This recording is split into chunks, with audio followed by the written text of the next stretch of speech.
Começa agora mais um episódio do Memória Esporte Clube, que hoje traz a história de Afonsinho, um jogador que marcou época dentro de campo, mas teve papel fundamental também fora dele. Neste bloco, Afonsinho, com passagens por clubes como Flamengo, Santos e Botafogo, vai nos contar as tramas que o levaram a essa profissão e também vai falar da importância de conviver com craques como Garrincha, Zizinho, Quarentinha, Manga. Que privilégio, hein? Vamos nessa.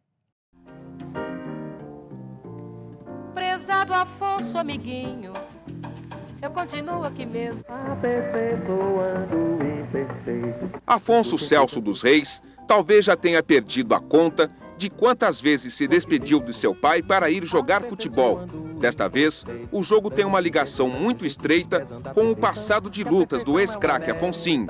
No estádio do Juventus, na Rua Javari, o encontro com artistas e antigos companheiros do mundo do futebol revela, mais uma vez, a face combativa de Afonsinho. O engajamento na campanha contra a miséria e a fome no Brasil fez Afonsinho organizar um jogo beneficente.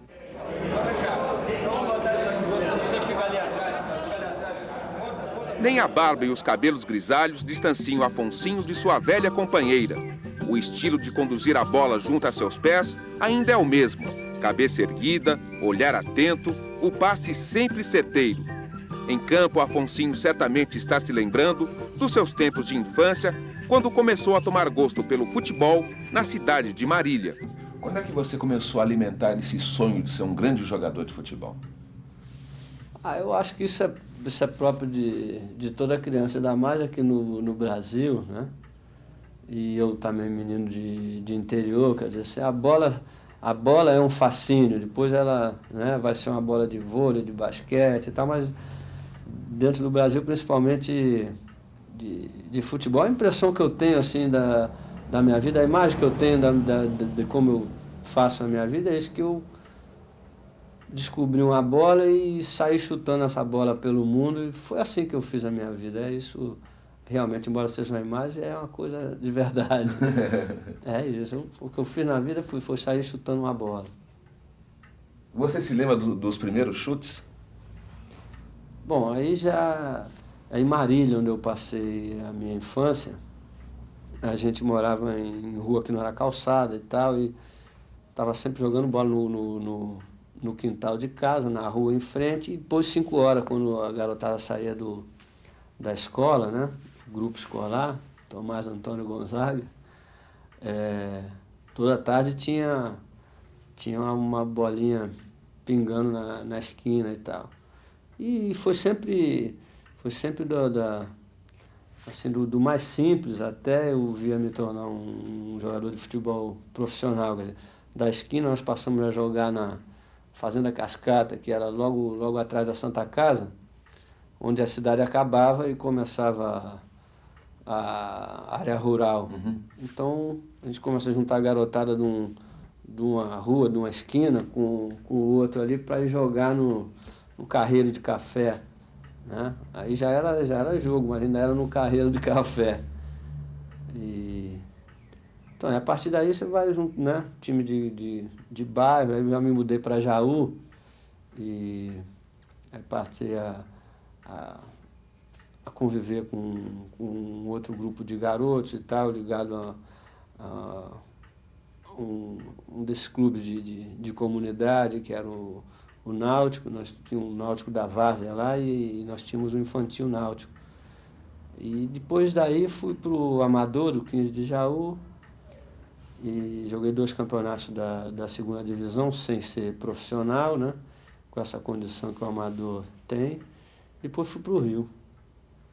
Tá, Amador no 15 de Jaú foi o quê? Comecinho dos anos 60?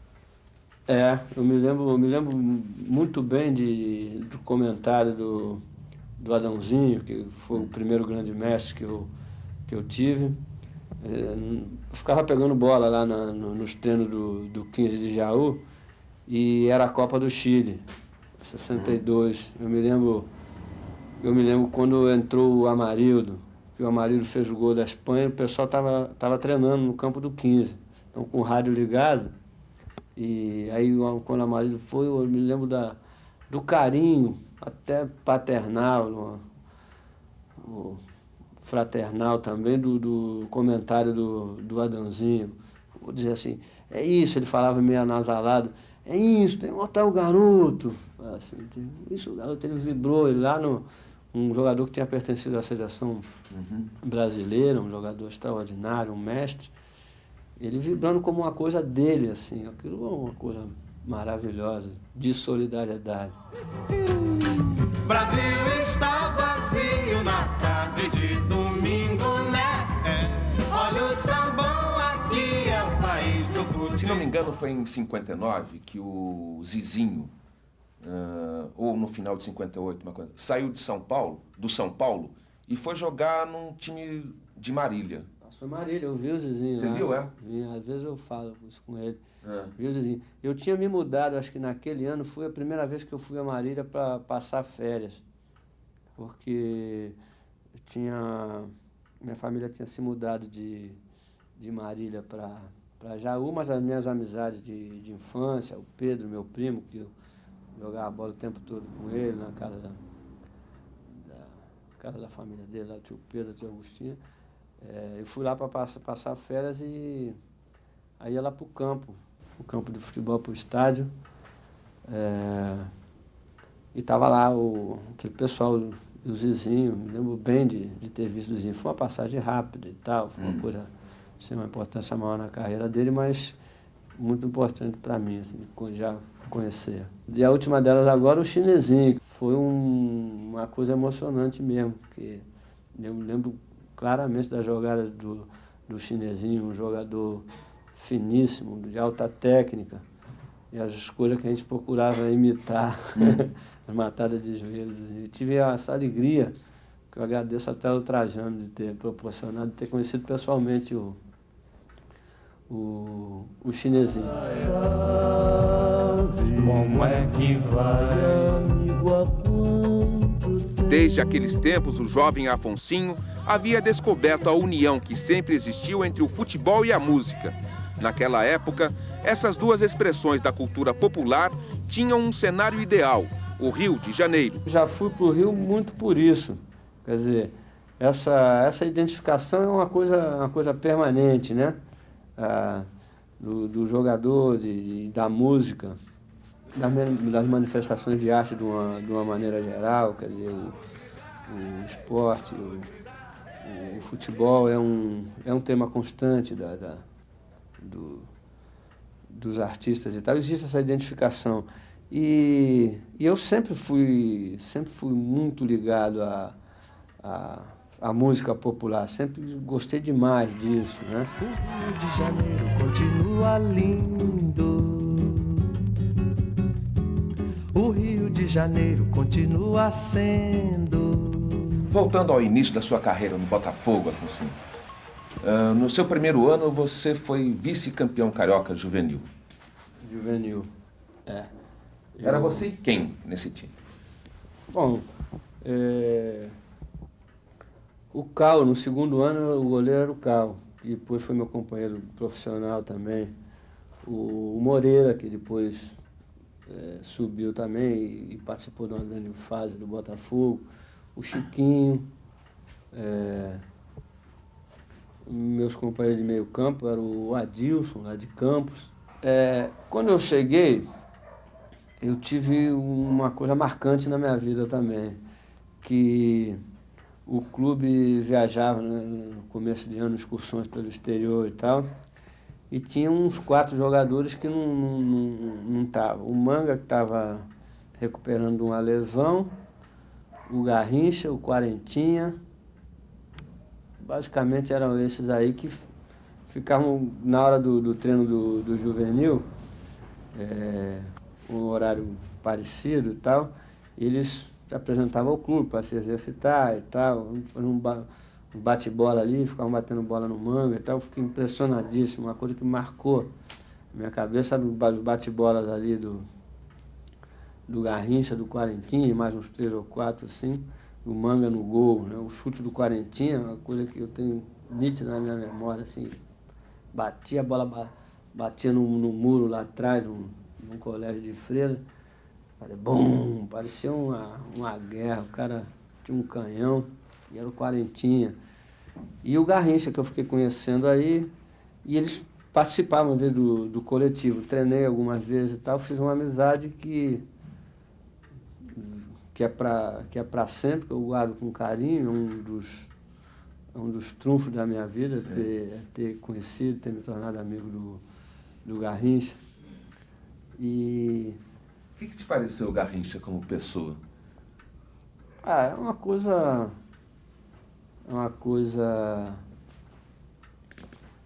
dessas coisas da natureza mesmo, um fenômeno, assim, uma pessoa especial, né? Ele era brilhante, o Garrincha. Se você for pensar em algumas intervenções dele, assim, que a gente foi vendo ao longo do tempo, ele tinha uma capacidade de visão, de sentimento, uma sensibilidade extraordinária, fora do comum, realmente, né? Era um gênio. Há um menino, há um moleque, morando sempre no meu coração. Toda vez que o adulto balança, ele vem pra me dar a mão. Há um passado no meu presente, um sol bem quente lá no Como foi a sua ascensão para o time de cima? Bom, já com 17 anos, por aí, foi nesse segundo... Nos primeiros anos de juvenil, lá no segundo semestre, eu comecei a jogar já no aspirante e participei de algumas partidas do time principal. Aqui na terra estão jogando futebol. Tem muito samba, muito choro e rock and roll. Uns dias chove, noutros dias bate sol. Mas o que eu quero é lhe dizer que a coisa aqui tá preta. Muita careta pra engolir a transação. E a gente tá engolindo cada sapo no caminho. E a gente vai se amando, que também sem um carinho.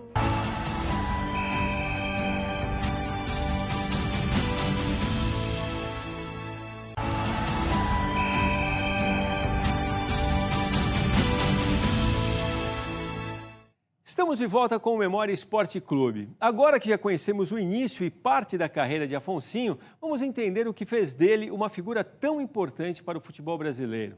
Além do passe livre, que o levou a buscar justiça nos tribunais, e a criação do time Trem da Alegria, serão os temas principais do material que vamos mostrar para vocês a partir de agora. No final dos anos 60, o Brasil era um país que vivia debaixo do período mais triste da ditadura militar. Era uma época em que a luta pelas liberdades empolgava a juventude e o irrequieto Afonsinho começou uma revolução nas fechadas relações entre o clube e o jogador profissional. O que se destacou mais assim na minha trajetória como profissional de futebol foi, né, em determinado momento, para mim como pessoa, em um momento histórico, que ficou insuportável viver aquela relação de trabalho que era imposta, né? Aquela questão de passe e tudo. Quer dizer, aquilo é uma coisa inadmissível, absurda. Naquele momento, para mim, aquilo ocupava a minha cabeça de uma maneira inaceitável que eu tive que lutar contra. Vamos contar essa história, Afonsinho? Vamos. Você estava no Botafogo, já havia sido bicampeão carioca, não é isso? Aí você foi para uma excursão com o Botafogo e voltou barbudo? Não, isso foi um processo de desgaste, né? Que havia, quer dizer, eu, num determinado momento, eu passei a ser preterido pelo treinador, o que era um direito indiscutível. Nunca existe em nenhum momento... Era o Zagallo? Nunca existe em nenhum momento... foi diferente, é claro que isso é um direito. Mas, por outro lado, como jogador, você não teria o direito de se livrar decentemente. Quer dizer, ao final de um contrato, você olha, a situação, tudo bem, a tua preferência é assim, então eu vou né, desenvolver o meu trabalho num outro contrato. O passe, né, é uma figura... medieval, quer dizer, prende o trabalhador ao seu empregador de uma maneira, né, absurda. Quer dizer, você não podia, acabou o contrato, tudo bem, não está legal aqui, então vamos dar um jeito. E isso eu tentei de todas as maneiras. Isso em 69? Isso já foi em 70. 70. Em 70. Eu assisti a final da Copa do Mundo lá na Itália, em Veneza. Tinha viajado com Olaria, com uma excursão. Já por empréstimo, por um desgaste que havia, né? E quando eu voltei, eu estava começando a deixar crescer uma barba e um cabelo muito ralo. E aí eles acharam que aquele era o pretexto para me impor uma condição profissional diferente. E aí eu acabei indo à justiça e obtendo meu passe, né? Debaixo de muita discussão, de muita polêmica e tal, eu pude romper isso. Você ficou praticamente um ano parado, né? Fiquei quase um ano. Sem salário. Quando eu voltei do empréstimo do Olaria, quando eu me apresentei e tal, disseram, pô, como é que você vai se apresentar para jogar assim? Tá, foi o Zagallo que pôs você? O Zagallo e o diretor. O Xisto Toniato. Os dois, Tá sendo um campo, pá. Eu falei, olha, não, eu procurei a diretoria para... Eu tenho um resto de contrato a cumprir, uma situação que tem que se resolver. Então, se isso pode se resolver administrativamente, já que não havia um clima de cordialidade, de uma convivência aceitável, né? Então, resolve vender, resolve administrativamente e tal. E eles, com muita arrogância, disseram que não consideravam aquilo nem uma apresentação, que eu me apresentasse no outro dia no campo. O jogador tem que se apresentar no campo. Eu fui no outro dia, e aí eles vieram com essa conversa que eu não podia me integrar porque eu estava de barba e aquilo não era admissível. A partir daí passaram a proibir a rouparia de me dar material para treinar. Você deve rezar pelo bem do patrão. Durante o tempo em que seu futebol estava preso pela briga com o Botafogo, Afonsinho montou o Trem da Alegria, um time formado por veteranos jogadores, craques que estavam no desvio da profissão e companheiros da Faculdade de Medicina. Para um período de se buscar alternativas, que surgiu para nós foi de juntar essas pessoas que tinham problemas semelhantes, né, numa equipe e procurar fazer jogos, a gente se manter treinando, jogando, trabalhando, ganhando o nosso dinheiro dentro da nossa profissão com dignidade, né, que é muito importante. E nós começamos a fazer isso e tal, fizemos esse movimento e demos o nome de Trem da Alegria, porque a lembrança do Garrincha estava com a gente a todo momento. A gente fazia questão de... Ficava evidente que a opção equivocada que tinha tomado o futebol brasileiro tinha mexido com o sentido de desistir do futebol, do que o futebol era para a gente, quer dizer, a busca da alegria. Para o jogador, o futebol é o desenvolvimento daquilo que ele encontra em menino, a alegria de estar jogando, de estar brincando. Ele se torna profissional passa a ter um outro caráter, uma outra implicação, mas não pode perder esse encanto. Ele assim como veio partiu, não se sabe pra onde. E deixou minha mãe com um olhar cada dia mais. As barbas gloriosas. Vamos lá, vamos ajeitar A barba que virou um símbolo, né? Pois é. Vou lá para o outro lado ajeitar o outro barraco lá. Você se lembra bem desse episódio, Chico? Lembro. Era a época mais dura, né? Repressão e de todo tipo, né? De costumes, etc. Então, o jogador barbudo não podia, né? E eu lembro que na época, quer dizer, ele levantou essa bandeira, né? Teve aquela briga com o Zagallo, parece.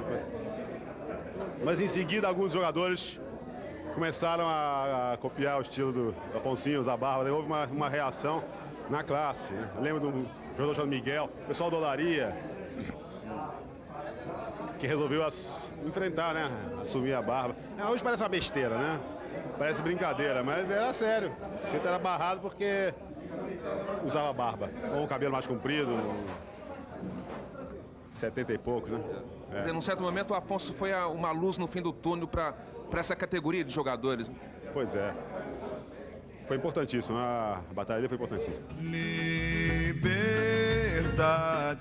A vitória de Afonsinho se traduziu numa conquista de toda a categoria de jogadores profissionais.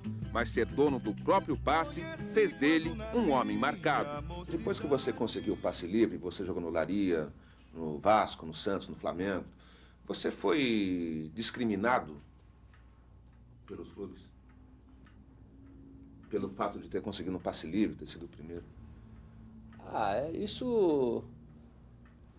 Isso aconteceu, tive dificuldade, né? Duas coisas me marcaram mais assim, foi no próprio Santos e no Flamengo. No final do seu contrato com o Santos, o que aconteceu exatamente, Afonsinho? Vocês estavam para disputar a semifinal do Campeonato Brasileiro, não era Tinha isso? classificado da fase maior para a semifinal e aquele processo assim. E numa volta de um jogo assim que o clube se classificou, né? O treinador me procurou para dizer que ia poupar alguns jogadores, não sei o que e tal, com uma conversa, era o Pepe. E uma conversa assim que eu achei meio estranha. Tinha uma lógica, porque o Santos viajava muito, é um time bastante desgastado. Mas eu tinha voltado de uma contusão, tinha me preparado, tinha jogado em Manaus, que é um lugar que desgasta muito o jogador pelo calor.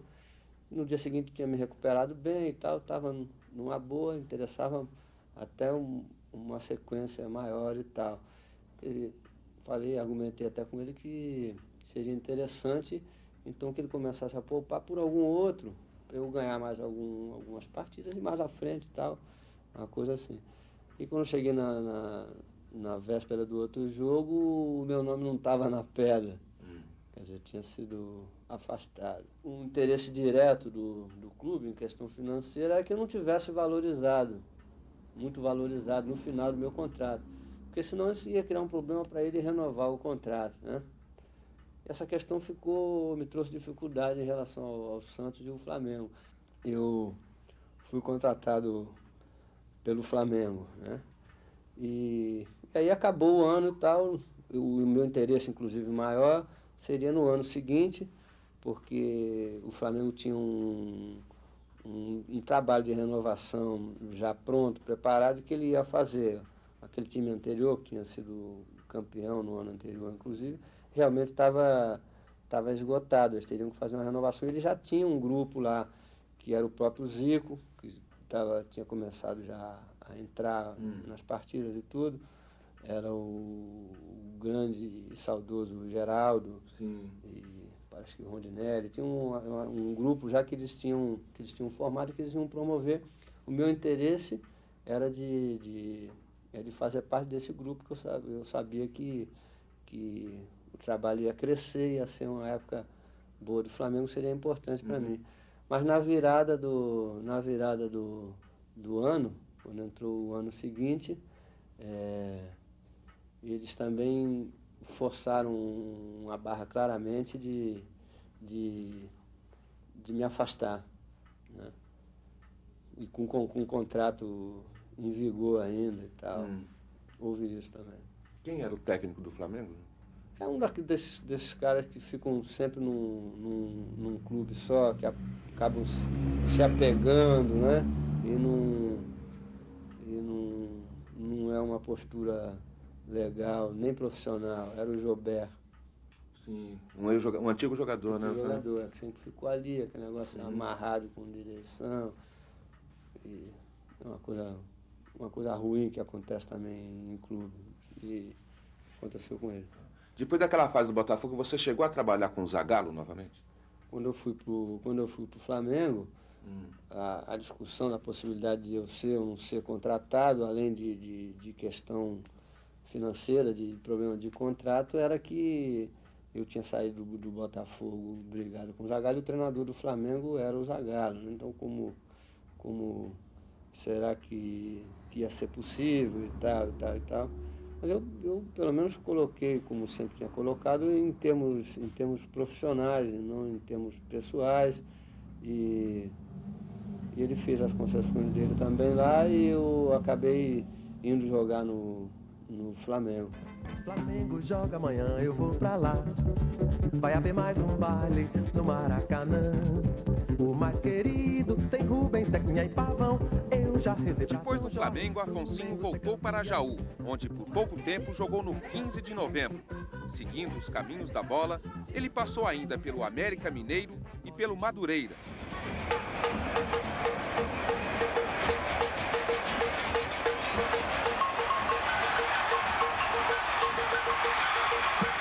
A luta de Afonsinho foi também registrada em outras formas de arte.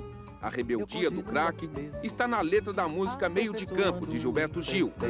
Dando tempo, dando um jeito, desprezando a perfeição. Que a perfeição Está é uma também meta. no documentário Passe Livre, do cineasta Oswaldo Caldeira. E eu não sou Pelé nem nada. Sei muito. Você não se cansa de lutar, não, né? Não, eu acho que já faz parte mesmo. Eu acho que a vida é isso. Quer dizer, você viver intensamente a vida é estar participando de tudo que ela proporciona intensamente, das alegrias, das dificuldades, da tristeza. O caminho do homem, como diz o verso da música, a luta para se viver em paz. Eu acho que liberdade é a palavra mais importante de tudo, é o facho verde da esperança, né? E eu acho que é por aí mesmo. Prezado amigo Afonsinho, eu continuo aqui mesmo, aperfeiçoando o imperfeito, dando tempo, dando um jeito, desprezando a perfeição. Que a perfeição é uma meta, defendida pelo goleiro que joga na seleção. E eu não sou Pelé nem nada, sei muito for, eu sou